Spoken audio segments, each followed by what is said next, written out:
Do you have a DonorsChoose.org project that needs funding? Today's sponsor is Advancement Courses, and they are donating 10% of their sales until September 28th to DonorsChoose.org projects. And if you're needing professional development for yourself, you get 20% off their 200-plus online PD courses using this special code just for 10-Minute Teacher listeners. So stay tuned at the end of the show. Trends in online learning we need to know. Episode 362. The 10-Minute Teacher Podcast with Vicki Davis. Every weekday, you'll learn powerful, practical ways to be a more remarkable teacher today. So today we are recording a series at ISTE 2018, and I have finally met someone that I have known for quite some time online, Andrew Pass. I always enjoy Andrew's conversation online and on Twitter. He's APAS Education. And Andrew, today we're going to talk about the top trends in educational content that we might not be aware of. What is your first one? So I would say that the first type of content that is super important is online e-learning content. It's becoming more and more popular.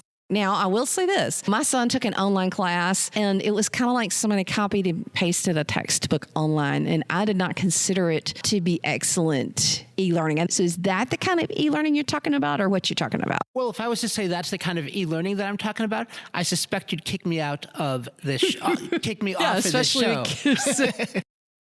So how would you describe the kind of e-learning that's emerging? So I would say that there are different types of e-learning.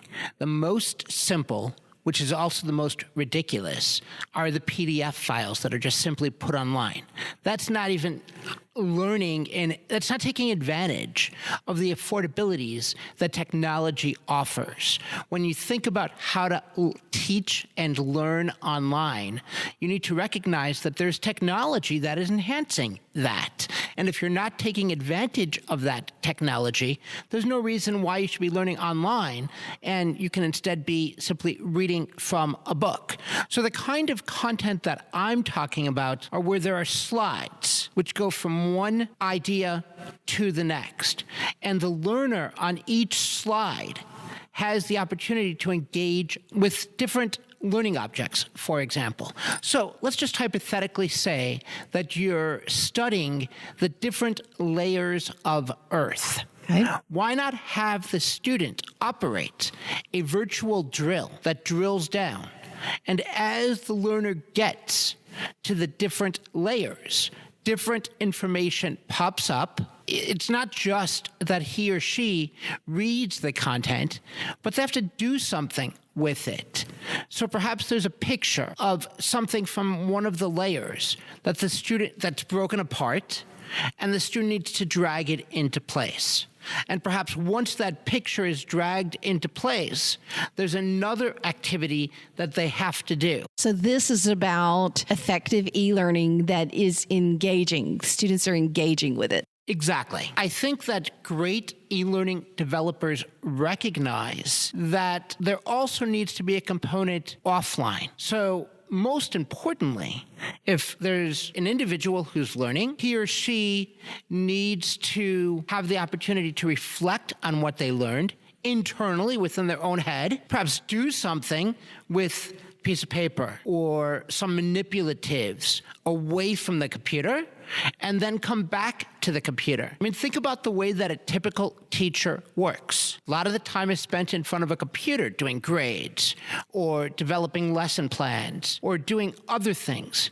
But no single teacher is going to sit in front of the computer all day long. You can't. You need to actually get up and interact with people who count the most, the students. And e-learning needs to recognize that things happen away from the computer as much as they happen on the computer. And so I talk about it as the bricks and the clicks. The bricks are the face-to-face classroom, the clicks are the online classroom, and it just merges together into a common learning experience. Okay, what is another top trend that folks may not be aware of? I was in Dubai not too long ago, and I saw some really neat virtual reality. And I think that if you give it enough time, virtual reality is going to become really important. For example, in Dubai, I put on a headset and I felt like I was on a rocket ship. When I moved forward, the rocket ship sped up. And if I stepped back, the rocket ship stopped. And I was literally able to control the panels on the rocket ship dashboard by moving in certain ways. The challenge with virtual reality, in my mind, is that I don't think the instruction is yet designed effectively for all of the virtual reality that is coming out. Sounds neat, what I just said, right? It does. But if a student doesn't engage with that in a meaningful way, sure, it's neat, but it's not educationally beneficial. So how would you characterize VR today? I mean, I think it's great to do I like to use Nearpod and launch a virtual field trip, but how would you characterize today's VR? I would characterize it as still a bit premature. Great teachers can develop great content to go with it. But I think that many educators, as busy as they are, and as challenged as they are with the great complexity of teaching, don't have the time to develop the greatest lesson plans to accompany VR. And therefore, they are not given very much. Yeah. It's neat. So do we just stay away from VR for now, or do we wait, or do we what do we do? No, I think what we do is spend more funding to create higher quality learning opportunities with VR. We have to stay with VR. And the reason why is because students are used to incredibly complicated technological experiences. If we can't produce that in the classroom, then it's quite simple that we're not going to engage learners in the way that we need to. And we're going to have a student on the show who has actually designed an Oculus Rift experience with some Smithsonian artifacts for those who can't go to the museum. So there's all kinds of cool things. Okay, so we have time for one more. Andrew, what is one more top trend in education that we might not be aware of? I think career and technical education is becoming fundamentally more important across the country, if not the world. Schools are paying attention to it more. We've realized within the last couple of years, within the last, 5-10 years, that university is not the right path for all students.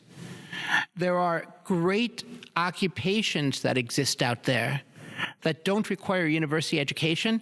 Schools are increasingly coming to my company and asking us to develop great CTE experiences for them because they want these experiences to be as powerful as experiences in the core disciplines. Why are schools getting such pressure for a career in technical education? I'm not sure if I know the answer, but what I would suggest is that our economy needs people to do different kinds of jobs, not lesser jobs, but different jobs. These jobs, such as a welder or such as a CAD operator, require specific strengths.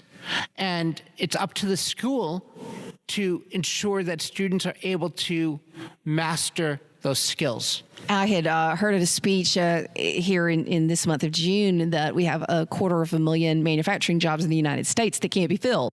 And so people think, oh, we don't have industrial age jobs anymore. Well, we do. They're just a different kind of job. It's non-routine manufacturing because the robots took all the routine stuff. So there's definitely a need for career and technical education. You have a lot of things to think about. You have engaging e-learning experiences that let the students interact, not just online PDFs and going paperless. It's far more than that. You've got virtual reality and really pushing the envelope and developing experiences and how we're going to teach with technology. And I think it's a great point that we've got a lot of cool things we can do with VR, but we need to develop the pedagogy to go with that. And then career and technical education is a fantastic and very important trend for all schools. And we'll link to some other shows that are important on that topic. So thank you so much, Andrew. These are very thought-provoking things for us to consider. From now until September 28th, Advancement Courses, an online provider of professional development for K-12 teachers, is donating 10% of their sales to funding DonorsChoose.org projects. Go to advancementcourses.com/give to submit your project today. And if you're in need of professional development, the 10-Minute Teacher listeners like you can get 20% off any online courses with the code COOL20. That's COOL 20. With this coupon, a 3 grad credit course for continuing education, salary advancement, or recertification is only $359. So go to advancementcourses.com/coolcat to learn more and make sure you use that coupon code COOL20. Never stop learning. Thank you for listening to the 10-Minute Teacher podcast. You can download the show notes and see the archive at coolcatteacher.com/podcast. Never stop learning.